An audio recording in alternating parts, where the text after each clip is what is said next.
we walked into the Mohawk Institute, and I was horrified.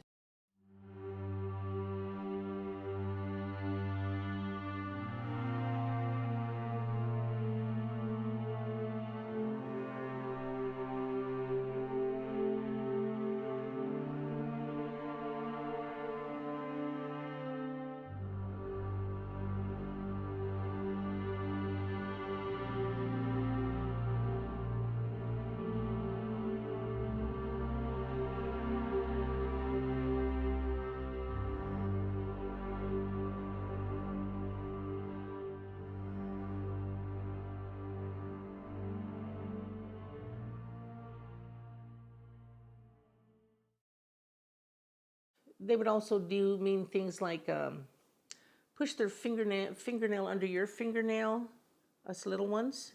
You learn not to give your hand away because this might be what's going to happen.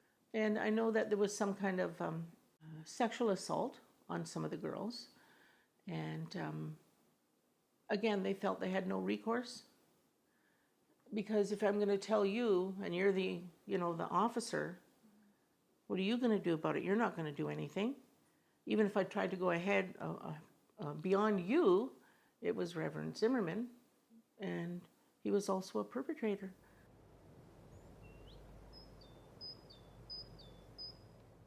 There was an opportunity to visit a residential school with my class, and so I took my students. And to be honest, I didn't really know what I was getting myself into, what it was. I hadn't prepped them, and I wasn't prepped. And we walked into the Mohawk Institute, and I was horrified. I was horrified as a Canadian. I was horrified as an educator. And I just remember walking around just kind of dumbfounded with everything that I was seeing. There's two things that stick with me the most. The first was the smell. It just kind of hits you, this kind of thick, musty smell of the place.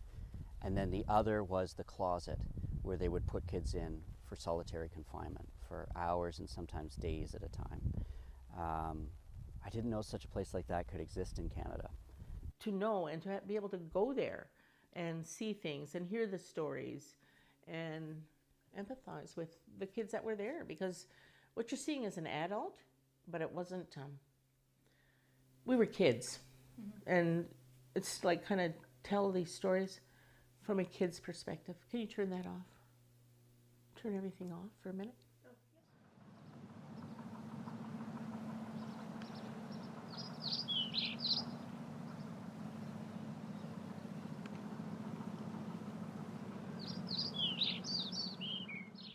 I see people through tours all the time. I see people who tell me after the tour's done that they had no idea that the residential school system happened and that there was this history, this part of history in Canada. I think that it's especially important to understand and know about residential schools to really understand the issues that face First Nations people today. To know that history is to know the social and economic issues that are very prevalent in society today. Nothing can replace walking into a space like the Mohawk Institute. Nothing. There is no textbook, there is no YouTube video, there is no online course that can provide the same visceral experience as to walking into a space that was inhabited with such hate and violence. You walk in and inhabit those spaces and something is transmitted, something intangible is transmitted, and that's why that space needs to be saved. Part of my job is working on the Save the Evidence campaign. That campaign really took hold in 2013. The Woodland Cultural Centre is actually on the site of the former Mohawk Institute Indian Residential School, and that building actually suffered through some very significant and very costly roof leaks in 2013. So we took it to our communities because we knew it was going to be a very significant amount of money to repair it. About $1 million, in fact. With the support of our community, we really launched full force into the Save the Evidence campaign, which exists in 3 phases. The first phase was to fix and repair the roof, which we've been very fortunate to acquire the funding for, so renovations have begun on that. Phase 2 is the necessary mechanical upgrades that are needed to the building. Most of those upgrades haven't been done since the 1940s. And Phase 3 is the interpretation of the space. That's where we really look at museum quality exhibits, where we look at capturing survivor stories, the research that's necessary, all those kinds of things. The lecture I did at Laurier was basically exploring what can the Crown do, the Queen and her representatives. I was honored that the Lieutenant Governor was there to witness that, did the introduction as well. So to be in the position to talk to a crowd that included the Lieutenant Governor was one that I wanted to use, to exploit, to highlight areas that I think that the Crown can improve its relationship. They have a long-standing historic relationship that goes back far beyond Confederation, goes back hundreds and hundreds of years. And Canadians don't understand that. We need to understand what that relationship looked like, and we need to re-engage with our treaty partners using the historic mediums that we once used, and that was the Crown. Her Honor, the Lieutenant Governor of Ontario, she has really done a lot of work around the idea of her office being a convener of community, of bringing people together. We all know the headlines of residential schools, but we don't know the detail. Chief Ava Hill actually was the first person to take me through the Woodland Cultural Center. And you can't do that tour, and you can't talk to some of the survivors without feeling deeply touched. But I don't want to make that a very romantic notion of the past.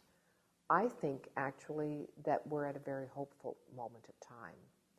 And what I am so involved in, interested in, and want to use the office that I have to do is to continue that genuine dialogue.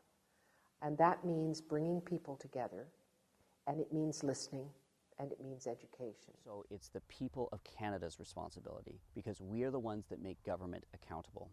If reconciliation is a long-term goal and part of the identity of this country, it needs to be kind of entrenched in our national consciousness so that no government can come in after an election and completely change track. We are one of the only residential school buildings left standing in all of Canada. If all of these buildings are gone, what will be left to tell the story of residential schools? To me, it's each individual's responsibility in life, just the same as it is mine, to do what's right.